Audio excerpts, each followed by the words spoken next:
Marinate করার জন্য দিয়ে দিচ্ছি লবণ, হাফ চামচ হলুদের গুঁড়ো, হাফ চামচ মরিচের গুঁড়ো, আদা রসুন বাটা 1 টেবিল চামচ, রান্নার তেল 2 টেবিল চামচ, একটি লেবুর রস।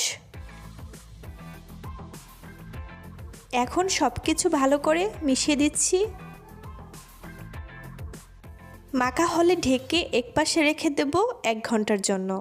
যদি 1 ঘন্টা না রাখতে পারেন তাহলে আধ ঘন্টার জন্য রাখবেন, আর বেশি পারলে সারা রাত নর্মাল ফ্রিজে রেখে দিবেন। কড়াইতে একটু বেশি পরিমাণ তেল দিয়ে দিচ্ছি। তেলটাকে ভালো করে গরম করে নিতে হবে। এই মাংস ফ্রাইটাকে বলা হয় ফ্ল্যাশ ফ্রাই। এই রেসিপিতে অবশ্যই তেলটাকে একদম ভালো গরম করে তারপর মাংসটাকে দিয়ে দিতে হবে। এই স্টেপটা যদি আপনারা ফলো না করেন তাহলে কোনোভাবেই এর আসল টেস্টটা পাবেন না। গরম তেলে দেওয়ার কারণে এর উপরটা ভাজা হবে কিন্তু ভেতরটা ভাজা হবে না, মানে ভেতরটা একদম কাঁচা থেকে যাবে। সবগুলো মাংস আমি ভেজে নিব, তবে একদম বেশি ভাজা যাবে না। আমি যেভাবে মাংসগুলো ভেজেছি প্রতিটা মাংসের ভেতরটা কিন্তু কাঁচা রয়ে গিয়েছে। ভাজার যে তেলগুলো আছে এটি আমি ছাঁকনি দিয়ে ছেঁকে নেব। মাংস ভাজার তেলের থেকে দিয়ে দিচ্ছি 4 টেবিল চামচ তেল। এখানে অবশ্যই মাংসের ভাজার তেলটাই দিতে হবে। 2টো তেজপাতা ছিঁড়ে দিচ্ছি, 4টি এলাচ একটু ভেঙে দিয়েছি, 8-9টি গোলমরিচ, লবঙ্গ 7-8টি, আস্ত জিরা 1 চা চামচ। এখানে রসুন কোয়া কুচি করে নিয়েছি আর এরকম সাইজের 3টি নিয়েছি। 1 ইঞ্চি পরিমাণ আদা কুচি করে দিয়ে দিচ্ছি। এখন চুলার আঁচ মিডিয়ামে রেখে 1.5-2 মিনিটের মতো ভেজে নিব। একটু ভেজে এর মধ্যে দিয়ে দিচ্ছি 3টি মিডিয়াম সাইজের পেঁয়াজ কুচি। নেড়েচেড়ে পেঁয়াজ ভালো করে ভেজে নিতে হবে। পেঁয়াজ কীরকম কালার করে ভাজবেন একটু বলে দিচ্ছি। বেশি ডিপ ব্রাউন করা একদমই যাবে না। ঢাকনা দিয়ে আমি পেঁয়াজটাকে ভেজে নিব। কিছুক্ষণ পর পর ঢাকনা উঠিয়ে নেড়েচেড়ে দিতে হবে। পেঁয়াজটাকে যদি আপনারা ব্রেস্তার মতো করে ফেলেন তাহলে পারফেক্ট টেস্ট কোনোভাবেই পাবেন না। পেঁয়াজের কালার কীরকম এসেছে সেটা স্ক্রিনে দেখতে পাচ্ছেন। যখন এ পর্যায়ে আসবে এর মধ্যে দিয়ে দিতে হবে 3টি ছোট সাইজের টমেটো। টমেটোর পরিমাণ বাড়িয়ে কমিয়ে নিতে পারবেন। আর হ্যাঁ, অবশ্যই আপনাদের এখানে টমেটোটা ইউজ করতেই হবে। লবণ পরিমাণ মতো দিয়ে দিচ্ছি।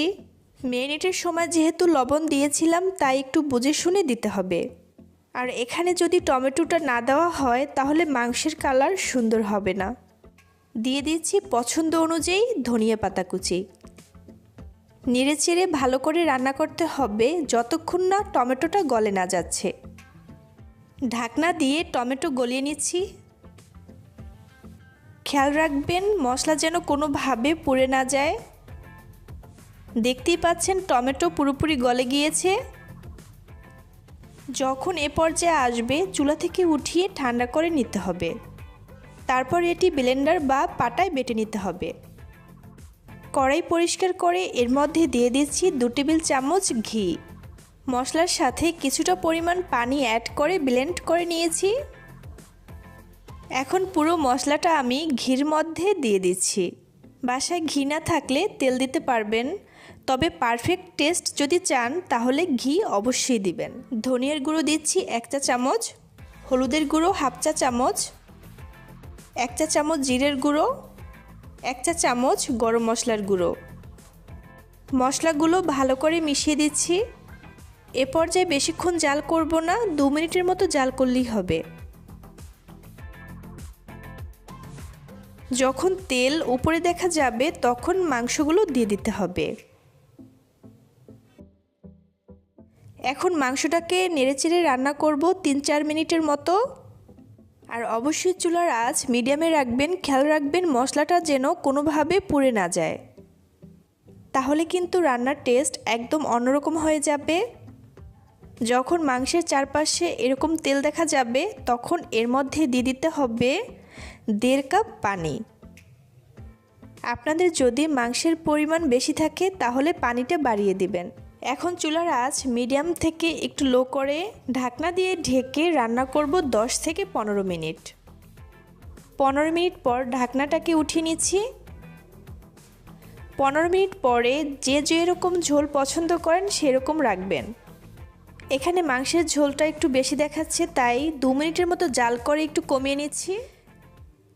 এই রান্নার মাংসের ঝোল আমি এতটুকু রাখবো, তবে আপনারা চাইলে বাড়িয়ে কমিয়ে রাখতে পারেন। মাংসের এই ঝোলটা আপনারা চাইলে পরোটার সাথেও খেতে পারবেন। ভিউয়ার্স, রান্না তো শেষ হয়ে গেল, এখন পরিবেশনের পালা। আমি আপনাদের একটি রিকোয়েস্ট করব, বাসায় এই রেসিপিটি একটিবার হলো ট্রাই করবেন, কারণ এটি খেতে সত্যি অসাধারণ। এটি রান্না করার সময় আমার ভাগ্নি মিতু ছিল আমার বাসায়, ও বলছে আন্টি এটি খেতে সত্যি অনেক মজার। মাংসের ভেতরটা কেমন হয়েছে আমি একটু দেখিয়ে দিচ্ছি। আসলে দেখিয়ে বোঝানো যাবে না, তাই আপনাদের বাসায় ট্রাই করতে হবে।